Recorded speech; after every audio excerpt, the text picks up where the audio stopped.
প্ৰথমে সকলোকে নমস্কাৰ লগতে স্বাগতম জনাইছো মোৰ চেনেলৰ অন্য এটা ভিডিঅ' মাজলৈ আজি খাবলৈ লৈছো এয়া ভেন্দি ভাজি কচু দালি তিয়হ ভোট জলকীয়া পটল আৰু আলু ভাজি আপোনালোকে ভিডিঅ'টো প্ৰথম পৰা শেষলৈকে চাব যদি চাই ভাল পায় লাইক কমেন্ট এটা কৰি দিব আৰু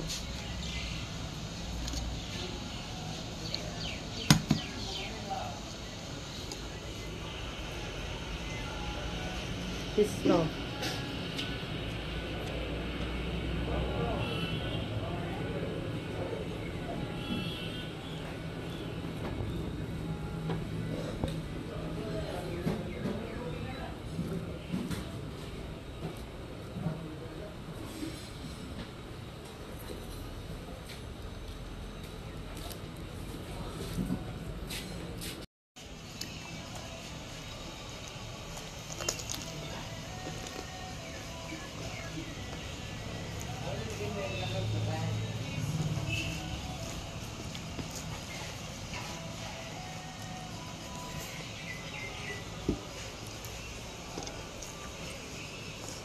ভাত এনেকৈ ষ্টাইলত খাব লাগে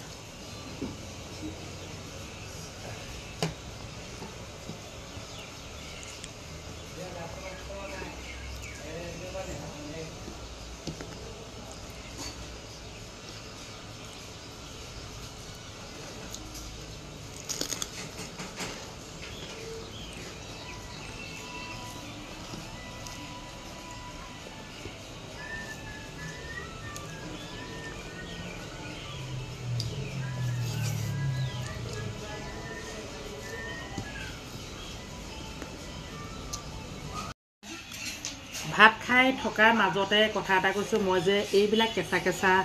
তিয়হ হওক বা কেৰেলা হওক খাওঁ এইবিলাক ৰাসায়নিক সাৰ ব্যৱহাৰ কৰা নহয় এইখিনি আমাৰ ঘৰতে হোৱা মানে গোবৰ জাবৰ দি কৰা সেয়েহে ৰাসায়নিক সাৰ ব্যৱহাৰ কৰি যিবিলাক বজাৰত বিকে সেইসমূহ আকৌ এনেকৈ কেঁচাই কেঁচাই নাখাব দেই পেটৰ অসুখ হ'ব কিছুমানে এই কথাটো মানে গম নাপায় মোক কয় যে এই কেঁচাই কেঁচাই খাব নালাগে কিন্তু এইবিলাক ৰাসায়নিক সাৰ ব্যৱহাৰ কৰা নহয়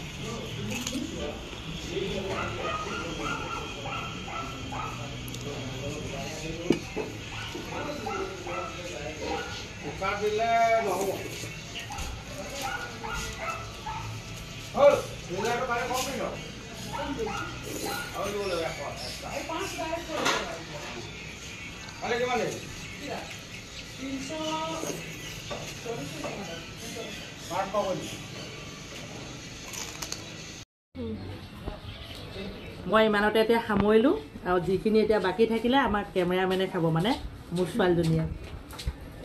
মানে ইমান বেছিকৈ খাবলৈ নোৱাৰি মানে আমি মাকে জীয়েকে একেখন কাঁহীতে খাওঁ আৰু লগতে তাৰমানে তাই ঘৰত নাথাকেতো হোষ্টেলত থাকে সেইবাবে তাই যেতিয়া আহে আৰু মাকে জীয়েকে একেখন কাঁহীতে খাওঁ এতিয়া এই বাকীখিনি তাইৰ কাৰণে সকলো এৰিলোঁ লগতে মোৰ ভিডিঅ'টো ইমানতে সামৰণি মাৰিলোঁ।